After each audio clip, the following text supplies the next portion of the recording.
Yeah, from the desk of Donald J. Trump. Yeah. So I mean, anybody, you've probably heard about this. The horse that won the Kentucky Derby has tested positive for an anti-inflammatory drug. Medina and apparently Spirit. This guy has been in trouble for this kind of thing before, which I was reading right here. Bob Baffert. Yeah, Ric Flair. This is from this article I have here is from June 18th of 2020, where it just says Bob Baffert grins and bears another horse racing scandal. Because I think he had some horses. Remember at the Santa Anita racetrack where we went and saw Dwight Yoakam? That's not where we saw Dwight Yoakam. That's where we parked. That's where we parked. Yeah, we saw. Yeah, so it was right next door. Yeah, okay, so do you remember this? Whenever they had like all the horses were dying.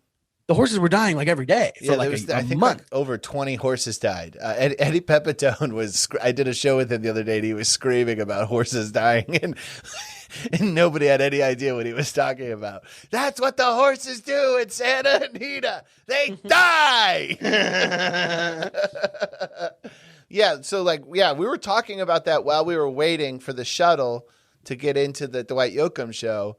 Yeah, we're like, because that was whenever it was all going on. We're like, oh, dude, there's dying horses directly over this fence. I'm not sure if this is true, but for some reason in my mind, I remember there being a news article about like the neighborhood around the Santa Anita track. Is it Santa Anita? Santa Anita. Yeah, the Santa Anita track was like stinking because they were like burning so many dead horses. Jesus. I've been to that track. It's a good time. I mean, it's one of the top ones in the country. It's fun, dude. Horse racing's pretty fun. Yeah. So what was the drug that this horse tested positive for? Has a long name, but it's basically like an anti-inflammatory. It's not even like a steroid or anything.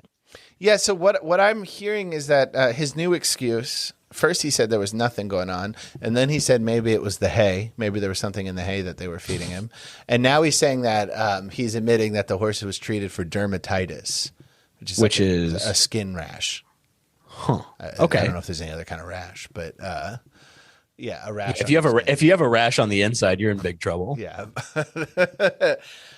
So allegedly there was something in the cream. I'm double checking my claim about these horses being burned.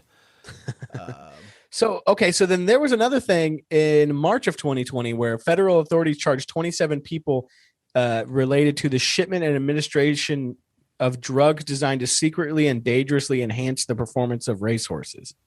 I mean, from what I'm told, every horse is on drugs. So 2019, the Kentucky Derby, they also disqualified the winner. Yes. Why does it matter if your horse is on drugs? They should pump these horses full of drugs. They live in hell.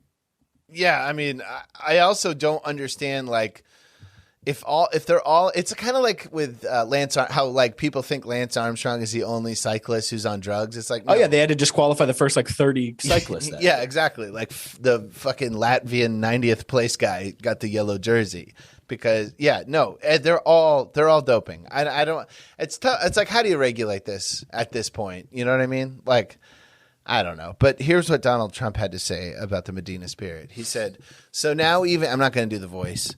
So now even our Kentucky Derby winner, Medina Spirit, is a junkie.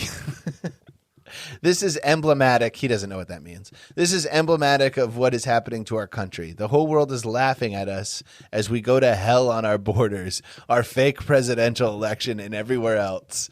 What does that have to do with the horse being a junkie? I don't know, but it's very funny to bring it back. It's literally like a dude being like, oh, look, the line at McDonald's is long. It must be on account of my ex-wife, Shannon, who's a bitch.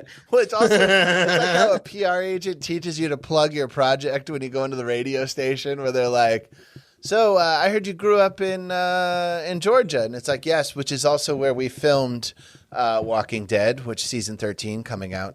He's trained to just tie everything back.